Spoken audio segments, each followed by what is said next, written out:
नमस्कार. मी समीप नागवेकर. आज मनशक्ती आणि मनोधैर्यामध्ये आपलं मनःपूर्वक स्वागत. आज आपण चर्चा करणार आहोत एका वेगळ्या टॉपिकवर. अ, वेगळ्या टॉपिकवर आज विशेष करून चर्चा करावीशी वाटते, कारण का गेल्या 6 महिन्यापासून आमच्याकडे जे रेग्युलर ॲडमिशन्स व्हायच्या, त्या रेग्युलर ॲडमिशन्समध्ये काही एक मेजर शिफ्ट होताना दिसतोय. त्यामुळे आजचा हा व्हिडिओ प्रकर्षाने त्या विषयावर प्रकाश टाकणारा आहे, असं प्रकाश टाकणारा एक व्हिडिओ बनवावा अशी मला गरज वाटते. त्यासाठी हा व्हिडिओ बनवतोय. गेल्या 6 महिन्यामध्ये आमच्याकडे रेग्युलर ज्या पूर्वी ज्या ॲडमिशन्स व्हायच्या, ह्या कालानुरूप वाढत चाललेल्या व्यसनाधीनतेला आळा घालण्यासाठी किंवा त्या गोष्टीतनं उपचार घेण्यासाठी आमच्याकडे ट्रीटमेंटसाठी लोकं दाखल होत असत. पण गेल्या 6 महिन्यापासून हा ट्रेंड थोडा वेगळ्या पद्धतीने होतोय, की कौटुंबिक जीवनात आलेलं अपयश, डिव्होर्समुळे आलेलं व्यसनाधीनतेचं प्रमाण किंवा फारच कमी वयात झालेले ब्रेकअप, या ब्रेकअपला हाताळणी न झाल्यामुळे आलेली व्यसनाधीनता, या पद्धतीचे ॲडमिशन्स खूप जास्त प्रमाणात वाढायला लागलेत आणि फारच कमी वयाचे म्हणजे 17-18 वर्षाच्या मुलांमधले हे प्रमाण खूप जास्त प्रमाणात बघायला मिळतंय. त्यामुळे या विषयावर आज बोलावंसं वाटलं म्हणून आजचा हा व्हिडिओ बनवतोय. तर पहिल्या भागामध्ये आपण हा विषय बघूया, की असं का घडतंय? सगळ्यात पहिली गोष्ट की जेन झी क्राउडमध्ये हा एक प्रमाण जास्त प्रमाणात बघायला मिळतं, कारण की त्यांनी आयुष्यातला स्ट्रगल एक्झॅक्टली काय असतो, ही गोष्ट त्यांनी बघितलेली नाहीये. आपल्याला कळत-नकळत कोरोना काळामध्ये आपल्या आयुष्याला बऱ्याचशा रिस्ट्रिक्शन्स आल्या. ज्यांनी आपल्या आयुष्यामध्ये करिअरची एक दिशा ठरवली होती, कोरोना काळामुळे, लॉकडाऊनमुळे त्यांना ती दिशा बदलावी लागली किंवा त्यांना ज्या पद्धतीने आपलं आयुष्य जगायचं होतं, त्या पद्धतीने त्यांना आयुष्य न जगता आल्यामुळे त्यांच्या मनात ऑटोमॅटिकली एक प्रकारचा एक सेटबॅक बसला. हे सर्वसामान्य जागतिक स्तरावर सगळ्यांसाठी होतं.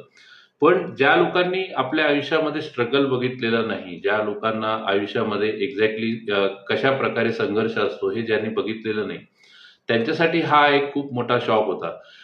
कळत-नकळत त्या काळामध्ये अजून एक घटना अशी घडली, की लॉकडाऊनमुळे कुठेही बाहेर न पडता येत असल्यामुळे किंवा मैदानी खेळ बंद झाल्यामुळे सगळ्या लहान मुलांपासून ते वयोवृद्धांपर्यंत सगळ्यांना घरातच बसावं लागत होतं आणि त्यावेळेला आपला वेळ जावा या दृष्टीने म्हणा किंवा शैक्षणिकदृष्ट्या म्हणा, प्रत्येकाच्या हातामध्ये मोबाईल आला आणि मोबाईल आल्यामुळे प्रत्येकाचं सोशल मीडियावरचं वापर जास्त प्रमाणात वाढत गेला. कळत-नकळत प्रत्येक माणूस हा एका व्हर्चुअल दुनियेशी जोडला गेला आणि या व्हर्चुअल दुनियेमध्ये दाखवलेली प्रत्येक गोष्ट ही सत्य आहे, अशा पद्धतीने प्रत्येक माणसाचा विचार त्या पद्धतीने व्हायला लागला. बरेच लोकं आपल्या सोशल मीडियावर आपल्या लाईफचं प्रेझेंटेशन करत असताना आपला स्ट्रगल कधीही व्यक्त करत नाहीत किंवा दाखवत नाहीत किंवा आपल्या जीवनातल्या कमतरता कधीही दाखवत नाहीत. आपलं आयुष्य खूप छान चांगल्या पद्धतीने कशाप्रकारे चाललेलं आहे, या पद्धतीचं प्रेझेंटेशन केलं जातं. त्याच्यामुळे बघणाऱ्या प्रत्येक माणसाला ही गोष्ट प्रत्येकाला प्रकर्षाने जाणवते, की अशा प्रकारचं आयुष्य आपलं असलं पाहिजे, अशा प्रकारच्या सुविधा आपल्याला मिळायला पाहिजेत आणि अशा प्रकारचं एक छान काल्पनिक विश्व जिथे सगळ्याच गोष्टी खूप छान-छान आहेत, अशा पद्धतीने जगायला मिळाव्यात, या अशा पद्धतीच्या प्रत्येकाच्या आशा, अपेक्षा तयार होतात. आता अशा ट्रेंडमध्ये ज्यावेळेला एखादा माणूस कंटिन्युअसली व्हर्चुअल वर्ल्डशी कनेक्टेड आहे आणि त्या व्हर्चुअल वर्ल्डमध्ये दिलेल्या सगळ्या संकल्पना त्याने आपापल्या जीवनामध्ये उतराव्यात, यासाठी तो जो प्रयत्नशील व्यक्ती आहे, त्याचं इतर नातेसंबंधांकडे बघण्याचा दृष्टिकोनही फार वेगळ्या पद्धतीचा झालेला आहे. पूर्वीच्या काळी प्रेम होणं ही अगदी नॉर्मल गोष्ट होती. पण त्यावेळेला कसं होतं, की एक मुलगा, एक मुलगी एकत्र येऊन एकमेकांच्या गोष्टी, एकमेकांची जवळीक आणि एकमेकांच्या भावना एकत्र आल्यामुळे एक शेअर्ड फॅन्टसी तयार होत होती. शेअर्ड फॅन्टसी आणि त्या फॅन्टसीमध्ये ते लोकं आपल्या आयुष्य कसं असणार आहे, आपल्या आयुष्यामध्ये भविष्यात काय-काय गोष्टी असणार आहेत, या गोष्टीविषयी विचार करत होते, प्लॅन करत होते आणि त्याचं रूपांतर पुढे लग्नामध्ये होत होतं. पण या व्हर्चुअल रिॲलिटीमध्ये ज्यावेळेला लोकं जास्त गुंतायला लागली, त्यावेळेला 2 व्यक्ती एकत्र तर नक्कीच यायला लागले. एकमेकांचे विचारसुद्धा शेअर करायला लागले. पण ती जी शेअर्ड फॅन्टसी जी तयार होते, ती फक्त दोघांपैकी एकामध्येच डेव्हलप व्हायला लागली. दुसऱ्यामध्ये ती डेव्हलप होत नव्हती. कारण का आत्ताच्या कंडिशनमध्ये प्रत्येकाने मला एक्झॅक्टली कसं हवंय लाईफ, मला माझा पार्टनर कसा हवाय, याविषयी काही ना काहीतरी वेगळ्या संकल्पना आहेत आणि वेगळ्या कल्पना आहेत. त्याच्यामुळे प्रत्येक वेळेला तो ज्या रिलेशनमध्ये आहे ते रिलेशन हेच अंतिम रिलेशन आहे आणि हीच कंडिशन आहे अशा प्रकारच्या कुठल्याही बंधनात त्याला राहायचं नाहीये. त्याच्यामुळे ती वन साइडेड शेअर्ड फॅन्टसी तयार होते आणि त्या वन साइडेड शेअर्ड फॅन्टसीमध्ये तो व्यक्ती पूर्णपणे आपल्या आयुष्याला प्लॅन करायला सुरुवात करतो. पण अशा प्रकारची ज्यावेळेला शेअर्ड फॅन्टसी डेव्हलप होण्याची जेव्हा वेळ असते, त्यावेळेला एक व्यक्ती आपल्या भावना, आपले पैसे, आपलं करिअर, आपलं भविष्य या सगळ्या गोष्टी इन्व्हेस्ट करत असतो. पण दुसरा व्यक्ती जो असतो तो फक्त काही ना काहीतरी गरजांसाठी सेक्स, सेफ्टी, सिक्युरिटी आणि स्टेटस या 3-4 गोष्टी आहेत ज्या गोष्टींसाठी तो त्या रिलेशनशिपमध्ये आलेला असतो. पण या गोष्टी एका सर्टन स्टेजपर्यंत लक्षात आल्यानंतर ज्यावेळेला दुसऱ्या व्यक्तीला ज्यावेळेला लक्षात येतं, की ही गोष्ट मला इतर कुठेही दुसऱ्या ठिकाणी मिळू शकते. त्यावेळेला तो एका व्यक्तीच्या बंधनात राहण्यापेक्षा तो दुसऱ्या गोष्टी ट्राय करण्यासाठी म्हणून तो जंप करतो. पण हा जो व्यक्ती आहे ज्याने आपले भावना, आपले पैसे, आपलं भविष्य, आपलं करिअर ह्या सगळ्या गोष्टी ज्यावेळेला तो गुंतवतो, त्यावेळेला त्याला एक अपेक्षा असते. म्हणजे उदाहरणार्थ आपण समजा आपल्या आयुष्यभराची कमाई आहे. ₹1,00,000 आहेत आणि आपण ते बँकेमध्ये ठेवले. तर बँकेमध्ये ठेवलेली पैसे या गुंतवणुकीवर मला 8 ते 10% या पद्धतीने रिटर्न मिळावेत आणि वर्ष जेव्हा संपेल त्यावेळेला जे ₹1,00,000 आहेत ते ₹1,10,000 बनून मला परत मिळावे या अपेक्षेने तो ती गुंतवणूक करत असतो. पण एका वर्षभरानंतर ज्यावेळेला त्याला कळतं की ती बँक फ्रॉड निघाली किंवा ती बँक बुडाली, तर त्यावेळेला तो जसा त्या माणसाला एक शॉक बसेल की मी माझ्या आयुष्यभराची कमाई या गोष्टीमध्ये टाकली, पण ती बँक बुडाली किंवा ती बँक फ्रॉड निघाली. त्याच्यामुळे आता माझा आर्थिक नुकसान झालेलं आहे. कालांतराने तो व्यक्ती पुन्हा नॉर्मल होईल आणि पुन्हा सगळ्या गोष्टी करायला सुरुवात करेल आणि पुन्हा एकदा आपलं आयुष्य जगायला सुरुवात करेल. पण हे जे उदाहरण आहे हे फक्त फायनान्शियल लॉसच्या संदर्भात आहे. त्या लॉसमधनंही बऱ्याचदा लोकांना बाहेर पडणं थोडं कठीण होऊन जातं. तर या भावनिक लॉस म्हणजे आता ह्या व्यक्तीनी ज्या शेअर्ड फॅन्टसीच्या बाबतीत आपण बोलतोय, की एका व्यक्तीने आपल्या भावना, इमोशन्स, स्वप्न, पैसे, करिअर आणि ह्या सगळ्या गोष्टी त्याने एका गोष्टीमध्ये एका भविष्यासाठी इन्व्हेस्ट केलेला आहे. अँड इन रिटर्न ज्यावेळेला तो व्यक्ती विदाऊट एनी रिटर्न्स तो व्यक्ती निघून जातो, त्यावेळेला हा व्यक्ती कम्प्लिटली शॉक होतो. कम्प्लिटली त्याला तो झटका बसतो आणि त्या झटका बसलेल्या अवस्थेमध्ये त्याला हे समजत नाही. म्हणजे अगदी उदाहरणार्थ सांगायचं झालं तर एका पूर्ण जत्रेमध्ये आई-बाबांनी हात सोडल्यानंतर एखादा मुलगा ज्याप्रमाणे कावरा-बावरा होईल त्याप्रमाणे त्याप्रमाणे तो कावरा-बावरा होतो आणि त्याला समजत नाही की एक्झॅक्टली माझं या जगामध्ये आहे तरी कोण? कारण ज्या व्यक्तीच्या भरोश्यावर त्याने पूर्ण सगळे प्लॅन्स ठोकताळे केलेले असतात, आता तोच व्यक्ती माझ्या आयुष्यात नाहीये, तर नेमकं करायचं काय? तर ह्या गोष्टी कसं आहे ना, की आजच्या जनरेशनमध्ये ही शेअर्ड फॅन्टसी आणि त्याला एक रूपांतर द्यायचं असतं, अशा पद्धतीचे विचार सध्याच्या कंडिशन्समध्ये नाहीयेत. So jumping in relation to relationship हे प्रकार सध्याच्या कंडिशनमध्ये, सध्याच्या जनरेशनमध्ये खूप ट्रेंड बघायला मिळतोय. So I am not talking about that particular म्हणजे त्याचे रिझल्ट्स काय असतात किंवा काय असतात या गोष्टीवर विचार नाही करायचा आपल्याला. पण आता या गोष्टीवर विचार करायचा की ज्या वेळेला अशा पद्धतीचा माणूस ज्या वेळेला त्या पद्धतीमध्ये अडकतो, अर्थातच या गोष्टींमध्ये मेल फिमेल दोघेही असू शकतात. या परिस्थितीमध्ये असं काही जरुरी नाही की पुरुषच त्या परिस्थितीमध्ये असेल, कारण का हे बोथ साईड आहे. ज्यावेळेला एकमेकांच्या दोन व्यक्ती जेव्हा जवळ येतात त्यावेळेला दोघांनी एकमेकांना आयडियलाइज केलेलं असतं. त्याच्यामुळे कधी ती गोष्ट एखाद्या मुलीबरोबरही होऊ शकते, कधी ती गोष्ट एखाद्या पुरुषाबरोबरही होऊ शकते. पण आत्ताच्या ट्रेंडनुसार आमच्याकडे जे ऍडमिशन्स होतात ते साधारणपणे पुरुषांचेच होतात. त्याच्यामुळे मी जनरली हा उदाहरण सांगत असताना पुरुषांची बाजू घेऊन सांगतोय की या सगळ्या गोष्टींमध्ये सगळ्या गोष्टी इन्व्हेस्ट केल्यानंतर ज्यावेळेला अशा प्रकारचा शॉक त्याला बसतो त्यावेळेला त्याच्याकडे फक्त 4 मार्ग त्याच्यासाठी असतात. खरं 5 मार्ग असतात, पण इन जनरली असं बघितलं गेलेलं आहे की तो 4 मार्ग त्याच्या पुढे आहेत असं त्याला वाटत असतं. पहिला मार्ग, आता ह्या जगामध्ये जगण्यामध्ये काही पॉइंट नाही.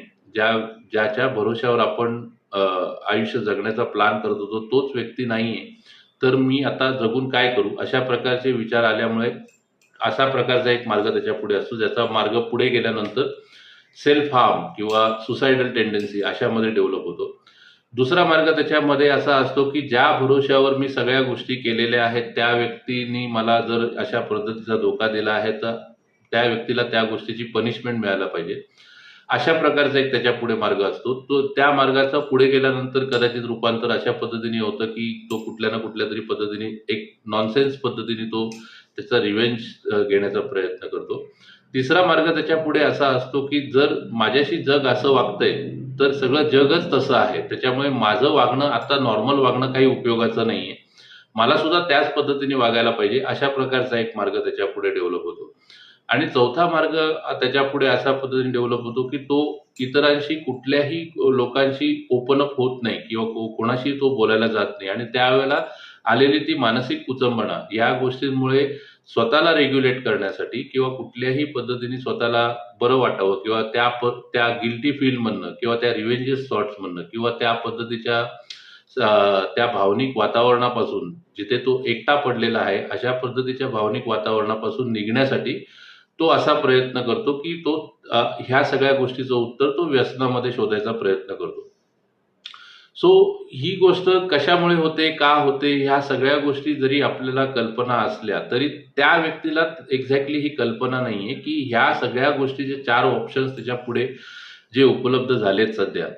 पण हे 4 ऑप्शन्स म्हणजेच आपलं आयुष्य नाहीये. या 4 ऑप्शन्स पेक्षाही वेगळं आयुष्य आपल्या आयुष्यामध्ये आहे.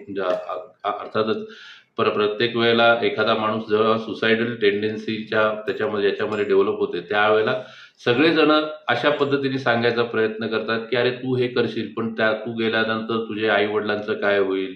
तुझ्या कुटुंबाचं काय होईल? तुझ्यावर सगळ्या पद्धतीचे लोकं डिपेंड आहेत, त्यांचं काय होईल? पण खरं पाहायला गेलं तर अशा मानसिकतेमध्ये गेल्यानंतर त्याला अशा प्रकारच्या कुठल्याही काउन्सिलिंगचा किंवा अशा प्रकारच्या कुठल्याही बोलण्याचा उपयोग होत नाही. कारण का त्याने ऑलरेडी त्या सगळ्या गोष्टीचा विचार केलेला असतो, म्हणूनच तो सुसायडल टेंडन्सीकडे डेव्हलप होत असतो.